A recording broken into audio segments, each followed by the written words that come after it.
Hello and welcome to my social anxiety 3-part series. I'm so excited that you're eventually going to join me. And I want to tell you what we're going to talk about today. So today I'm going to talk to you about the things that you should do with social anxiety when you have a child with social anxiety that a lot of times we don't do as parents. So I'm going to go over the initial stuff of you recognize that your child has social anxiety. Now what do you do with that? So we're going to go over how to recognize social anxiety, what you should do with your child when your child has social anxiety, how you can help, some of the beginning steps that a lot of times parents miss. And tomorrow in part 2, we're going to go over how do you change children's perceptions, because that's a very big part of social anxiety. And day 3 on Wednesday, I'm going to talk to you about how to actually do challenges, exposures with kids who have social anxiety. So I have a lot of things planned. These episodes will last no longer than 30 minutes, maybe a lot shorter. I have a list of things I want to teach you, and we'll see how it goes. And it will be dependent on what kind of questions you might have. So it's going to be for all ages. And for those of you that are just joining, hello Sharon, thank you for coming. My name is Natasha Daniels, and I am a child therapist, and I'm the creator of AnxiousToddlersToTeens.com, and I'm the admin and creator of this amazing Facebook group. So today I'm going to be talking about social anxiety. This is kind of my little social anxiety week.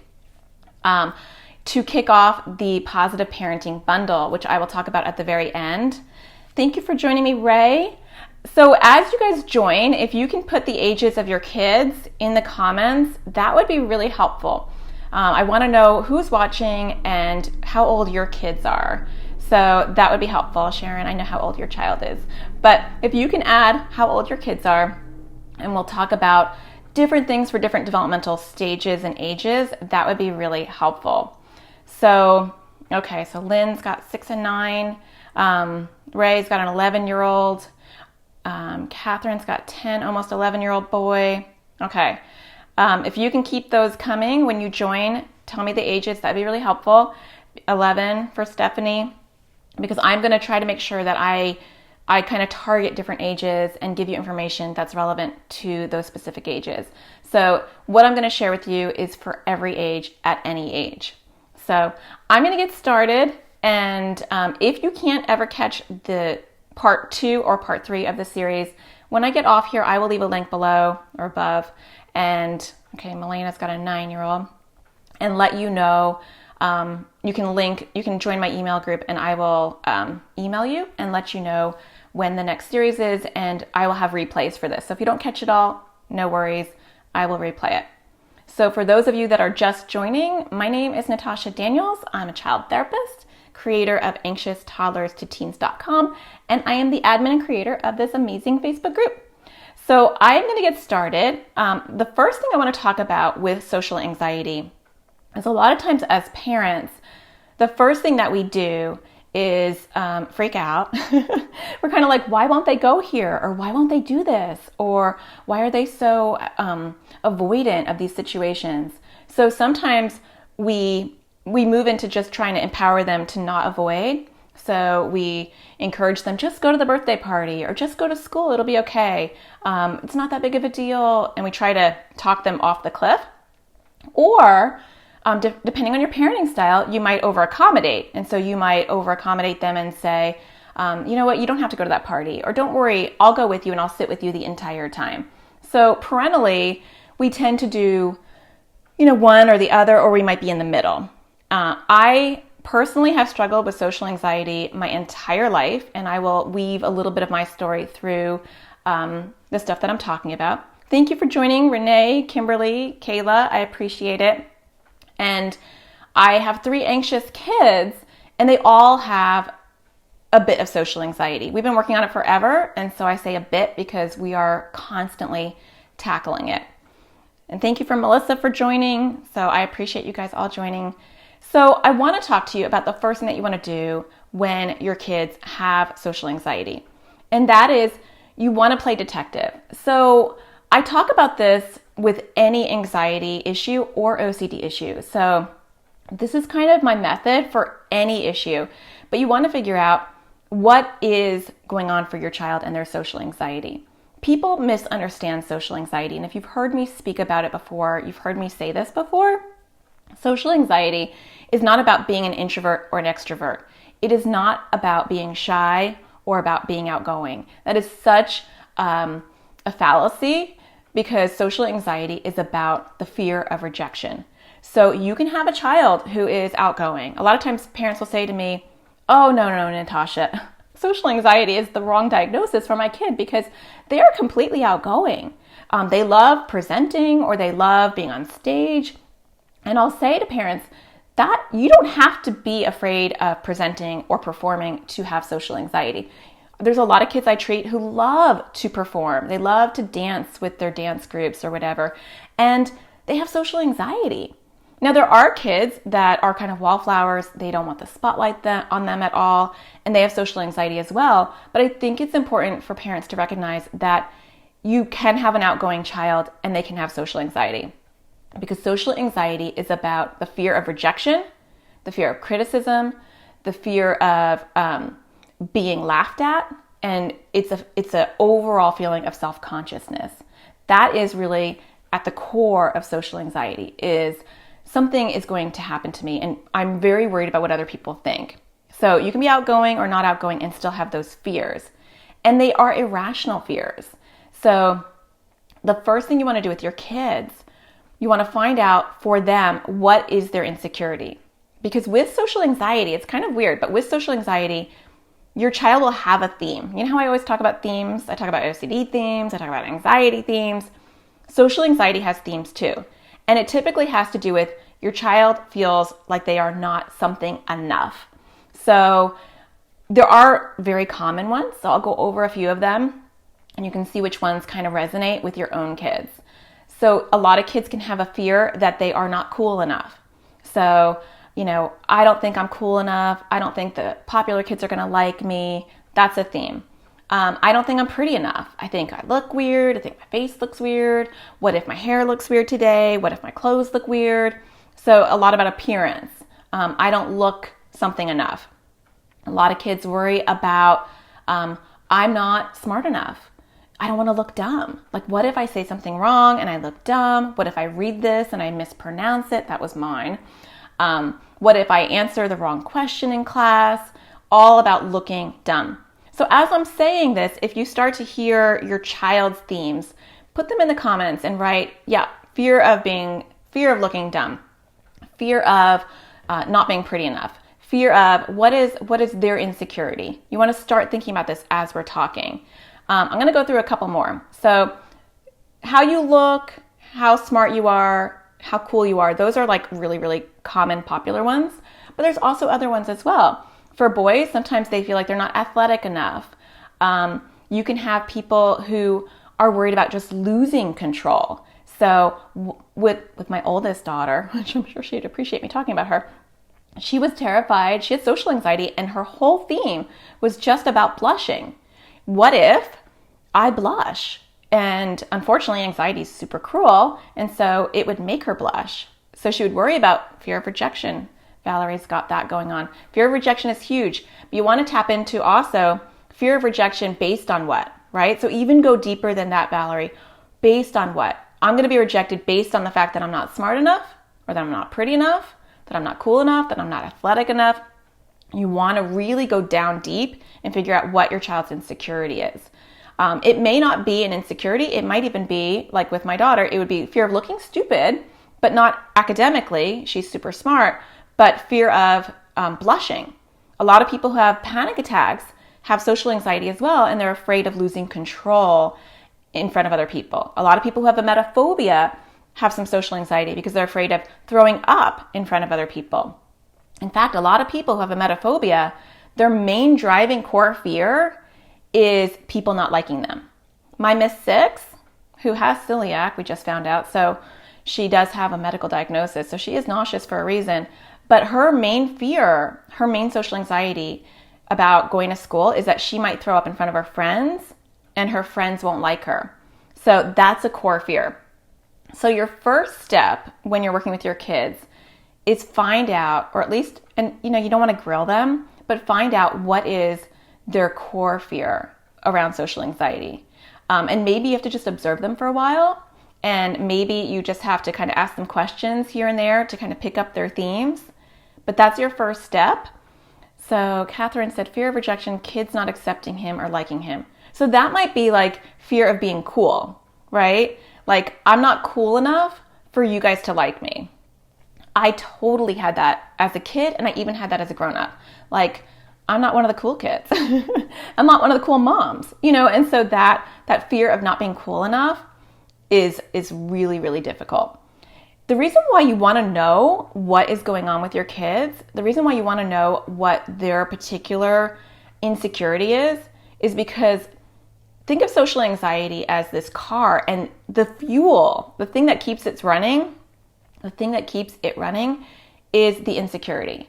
So whatever that insecurity is, Leslie's writing fear of throwing up and kids thinking she's gross. Yes, right? That's a big one for my daughter too. And so it looks like a metaphobia, and it is a metaphobia, but underlying that is social anxiety. Like, kids won't like me. They're not going to be friends with me. So I can't be different or kids aren't going to like me. So it's important to know that, because when we talk on Wednesday about what kind of exposure challenges you want to set up for your kids, it's going to tap into and it's going to poke at this core fear. Okay, so does that make sense? Just give me a like if you understand that, and if that makes sense. If anyone has questions before I move on. No? Good? I was trying to think what you call it on Facebook. Hit the like button. There we go. Okay, so that makes sense. If you have questions as I go related to what I'm talking about, put them in the comments, because I've actually gotten better with my social anxiety at multitasking. So I can read comments and I can actually stop and comment and move on with my life, because it's like an exposure for me. Okay, so once you know what your child's core fear is, then you want to educate your kids on social anxiety. And this is, again, something that we don't often do with our kids. I think people don't really approach anxiety systematically, and I think it's really helpful to do that, to have intention, to say, okay, when my child has anxiety, in this case social anxiety, one, I'm going to be detective and figure out what their core fear is, their very, very core bottom fear. Two, I'm going to teach them. I think we miss this component a lot. We move right into like reactive. How are we going to fix this?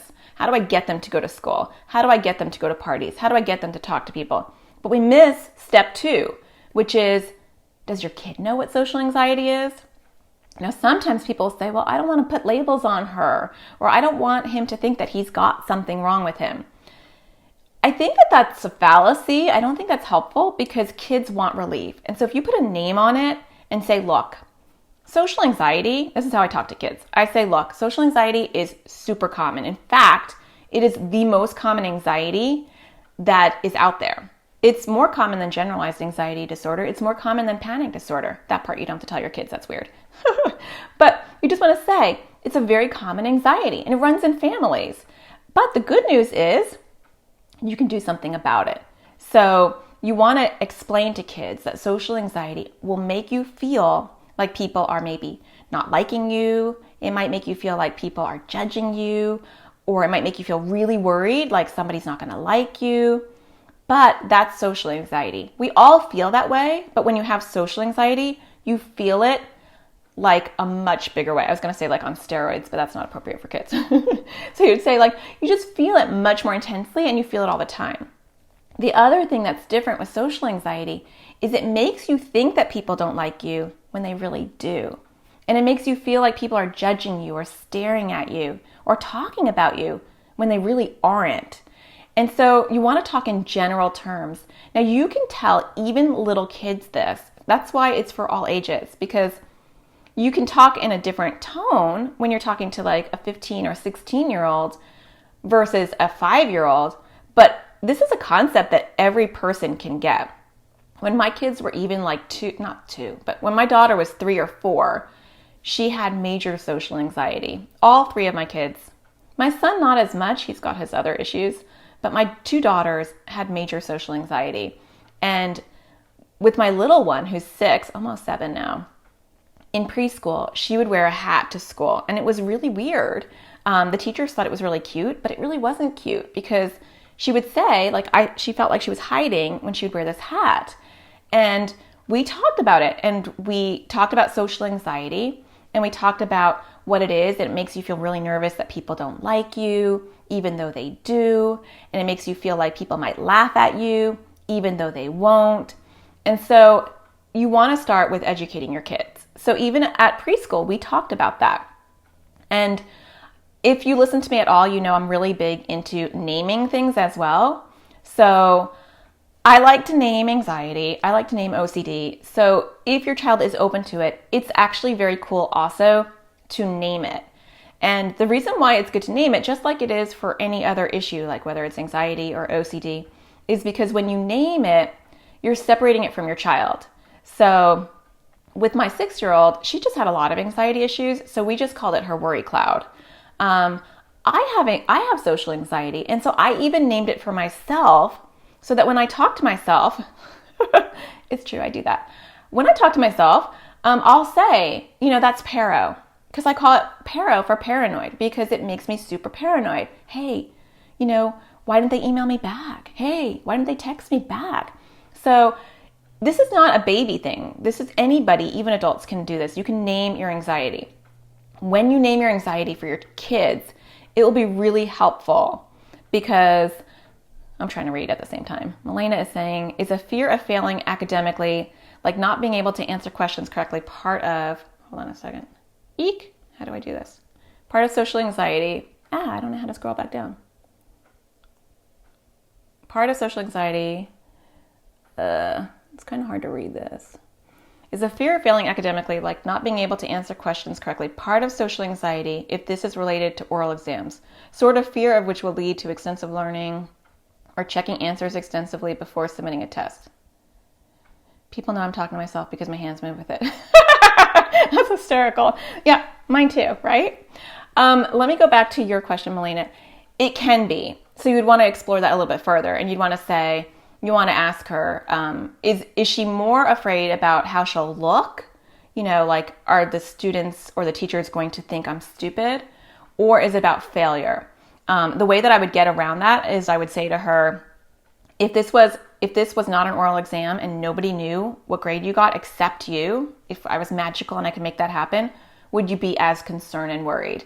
And if she says, no, I just don't want to stand up there and feel stupid, then you're looking more into social anxiety versus perfectionism. Now they're not like, you can have both, right? But I would ask her that to differentiate, if that makes sense. So let me go back to what I was talking about before. So you want to make sure that you talk to your kids about what social anxiety is, age appropriately. And so you want to talk to them about it not being about being shy or talkative or introvert or extrovert, because a lot of times kids do like to hide behind that. I hid behind that. I would always say to myself, I'm just an introvert. I don't want to go to that party because I'm just an introvert. I don't want to talk in front of those people because I'm an introvert. And it really wasn't because I was an introvert. It was because I was afraid of rejection. So you want to help your child separate that out. It's completely okay to be an introvert. But as an introvert, I can go to a restaurant, sit there by myself and enjoy a quiet hour alone and not feel self-conscious. That's me being an introvert. As a person who was socially anxious, I could not sit there and enjoy breakfast because I would be so worried that people thought I was a loser. What's she doing eating there by herself? That was social anxiety. So there's a difference. Okay, so just so I stay on track, you want to have your child name their anxiety if they're open to it. And then what you want to do is you want to help them recognize it. So this is why it's helpful if they have a name. So we'll take my 14-year-old, for instance. Okay, we called it her dictator. That was based on my book, Anxiety Sucks. So in my book, Anxiety Sucks, I call anxiety a dictator. And so she called it a dictator because she was trying to be nice to her mom. But so let's say she has, she's like last year she had major anxiety and was very afraid to go to school. She was in 8th grade at the time. And she was worried that she was going to blush. That was her core fear. And she'd say, Mom, I can't go to school. What if I blush? And so then at that point, I was able to say to her, your dictator is really trying to take control right now. Your dictator is saying, what if you blush? What can you say back to your dictator? So instead of saying to her, you're going to be fine, it's okay, when you personify it, you're able to separate it out. So I'm not minimizing her struggle. I'm not devaluing her pain because I get it, but I'm partnering with her to tackle her social anxiety. So if that makes sense, that's why you want to name it. Has anybody named their anxiety with their kids yet? If so, put a comment and tell me what you've named them so far. I love names. I love learning about new names. So in my house, we have Dictator, we have Squishy, that's my son's name for his OCD, and my daughter has Worry Cloud. Some people I work with have Mr. Worry. I've had a lot of Maxes and Bobs and Billy Bobs for some reason. What names do you guys have? So put that in there. And then after you educate them and you get them to recognize it, so you have to do this kind of subtly because you don't want to upset your kids. So Mr. Shadow and Worry Monster, I like those names. Mr. Shadow, I love that name. Mr. Bossy, love Mr. Bossy. We had Mr. Bossy for a while. Renee said Worry Dragon. Worry Dragon's cool too. I like that. Names are really helpful. So you can call it out when it's happening in a way that isn't going to necessarily upset your kids. Some kids are going to get upset. Yes, Mr. Squishy, she wants to squish it. That's funny. Mallory, do you call it Mr. Squishy? I love Mr. Squishy. I didn't understand why he was calling it Mr. Squishy, but he said he wants to squish it, so that was his reason. So once your child understands social anxiety, and you've named it, and you don't have to, but if you've named it, then you want to subtly call it out. When you see it, call it out. And you want to say, do you think that could be your dictator? Or, I really hate when your dictator ruins things for you. I wonder how we can fight back. And we'll talk about that on Tuesday and Wednesday. This is more just your introduction to how to get going with your kids. And then you want to empathize. And so I think the empathizing part is important too, because if you have had social anxiety or can relate, it's good to relate to that and to say, like with my kids, I said, look, I have social anxiety too. I didn't even know I had social anxiety until I was like 44, 43. And so we support each other on an equal level. Sometimes they'll say to me, because I'll say, honestly, do you have to wear 2 flip-flops that completely don't match? My kids are like my best exposure. And they'll say, Mom, you told us that we shouldn't care what other people think. That sounds like that's your pero. So it's very cute because we can support each other. And that becomes like a family dialogue. So you kind of want that with your family if you have a child that's willing to be that open. Some kids aren't, and you have to respect that and do it at their own pace. So empathize. And the last point that I want to make for today, so I kind of stay within the 30 minutes, is you want to model awareness. So when you experience times where you are trying to not care what people think, you want to vocalize that to your kids. That's an important thing to do. And it will depend on you. Like you may not really care at all what other people think. And so you might say that. You might use that as a way to model it, but in a respectful way. So maybe you can say something like, oh, look at me. My hair is a mess today. And you can say, and you know what? I don't even care what other people think. Or like with me, I have social anxiety. So I might say something like, yeah, you know what? I'm going to run out in my pajama pants and I'm learning to not care what other people think. And if people say, oh, why is she wearing her pajama pants? I'll say, because they're cozy. So I'll model my own stuff. Or a lot of times with my kids, I'll tell them an experience I had if we're talking. I'll say, hey, I did a Facebook Live today. And, I used to hate getting in front of a camera, especially in front of live people. But I'm getting used to it because the more I do it, the more I'm getting used to it. What can you do that you'll get used to? So use your own experiences in a way that is kid-friendly to make them feel like you can empathize. And that's super important. And then you're modeling it for them. So if anyone has questions about all of that, feel free to leave a comment because those are the main things I wanted to talk about today. I want you to First, find out your child's core fear. So you kind of do that through observation and questioning them in a very nice, non-grilly sort of way. And then you want to teach them about social anxiety, educate them, name it if possible, call it out when you see it, but in a respectful way towards the name, not towards your child. Looks like your dictator is making this hard for you. Looks like your dictator is making this uncomfortable for you. Validating it, right? Because it truly feels horrible. And then you want to empathize and you want to model. So you want to model when you do things where you faced your own fears, or when you're doing something where other people maybe were negative or criticized you and you didn't care, or when you thought they were going to be negative or criticize you and you were being paranoid. So all of those things are super important to highlight. Okay, if you have questions, leave them below. Tomorrow, I'm going to go into, it'll be the same time, so 12 o'clock or 12 o'clock Pacific, 3 o'clock Eastern, and whatever is in between. I'm going to talk to you in detail tomorrow about how to reframe paranoid thinking, which is really tricky to do because at the core of social anxiety is a lot of paranoia, not like paranoia like delusional schizophrenic, but paranoia like you feel like people are judging you when they aren't. And there's a lot of, you're making a lot of assumptions that aren't accurate. So I'm going to teach you how to help kids of all ages look into that. And then on Wednesday, I'm going to talk to you all about exposures. We're going to talk about exposure response prevention, ERP, how do you set up challenges, and how do you get your kids to lean in to social anxiety. I'll give you ideas. I'll tell you what I do in my practice, and I'll tell you what I do in my home. So before you go, the reason why I'm doing this series, thank you, Valerie, for saying thank you. I want to talk really briefly about the parenting bundle that is coming out. Sharon says that is totally me, and that's totally me too. So Sharon, I totally get you. The Positive Parenting Bundle is a bundle that I'm part of for 3 days. And the reason why I'm doing my social anxiety series is because my social anxiety online class is in the Positive Parenting Bundle. So I wanted to talk about the bundle, but I wanted to give you guys some great information that's accessible that you can start doing. But my online class, How to Parent, not How to Parent, that's my other class, How to Crush Social Anxiety, is for kids who are 10 and older directly. So it's actually my only class that is directly for kids, but it's also for adults. So if you have social anxiety, it's made for kids 10 and older and adults. The thing is, a lot of parents will take it if they have younger kids, and they will tell me they find it helpful still.